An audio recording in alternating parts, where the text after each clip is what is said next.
Hey, this is MassX with a brand new Bleach Soul Reaper video, and yes, boys and girls, a fan favorite, a character that I know I was looking forward to see what they do with, and we've got Nell now as our rare SSR plus.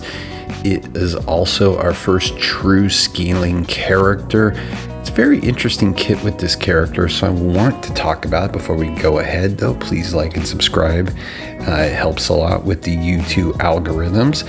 And let's dive into this character. Now, it is our standard, whatever you want to call it, event banner. So you're going to have your quests, and if you work through them, you are going to be able to get 50 free shards. On top of that, we've got our standard limited time offers. And again, they haven't changed the Zanpakutos yet, but you can get reduced amount cost on the shards, at least, as well as you can buy with currency, in-game currency, the Zanpakuto and the shards. So a little bit easier. I'm hoping they make those adjustments I've talked about on the prior videos. But let's go ahead and dive into this character. And first off, we have her first attack, thrust attack, deals 120% attack plus 1,000 damage to a column of enemies. This attack ignores 100% of the target's defense. Yes, you heard me right. The attack ignores 100% of the target's defense. A very solid attack for this character. It'll be very curious to see how this is going to work and how lethal this could possibly be. For our next one, okay, we've got Shooting Star, deals 275% attack plus 1,500 damage to a column of enemies. Again, this attack ignores 100% of the target's defense. So yep, both attacks have ignore 100% of the target's defense. Pretty sick stuff. But this one has a little catch to it. Refunds 60% of the Ryoku consumed if the target dies from the skill. Absolutely very cool. Think about that. I mean, 60%. That is nuts. So let's go ahead and take a look at the passive, the Sero Double. Before attacking, damage dealt increases by 6% for every remaining 10 Ryoku.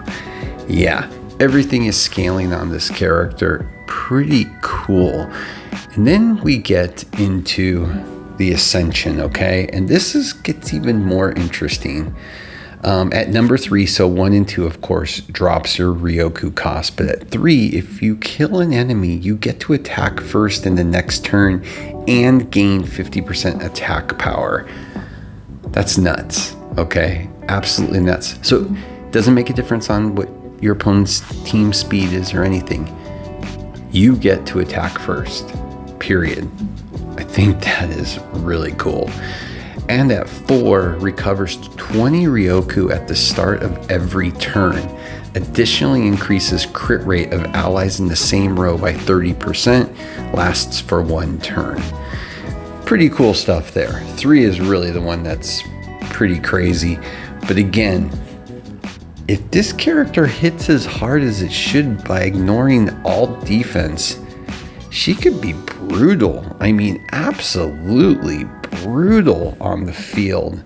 Very interesting how this character is going to work with the Ryoku scaling damage. Because honestly, you want this character to always go first because you want to have the most Ryoku you can. Because you're going to get that increase of damage dealt. So yeah, I mean, honestly, but what character doesn't want the Ascensions?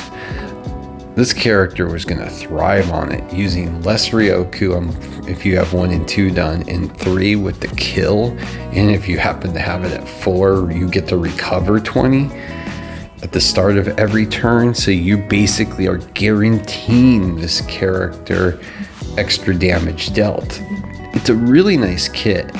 Practical speaking though, in this game, it's just so difficult to get a character to Ascension 4 that's when all this stuff just kind of falls on its face, because unless you're willing to dish out a lot of extra money out of the gate, it is just not obtainable for some time. But I do like this character's kit. I wish they would get these characters revved up a bit easier to be able to get those awakenings quicker, because this character could just be vicious on the field. But yeah, I think it's, again, another solid outing. The problem is, how optimal is this character going to work at just, let's say, it's only awoken once. You've only released the Bankai once, the sword. So without everything else, is she still going to be good? She should be. 100% automatic ignore defense is going to be very, very good.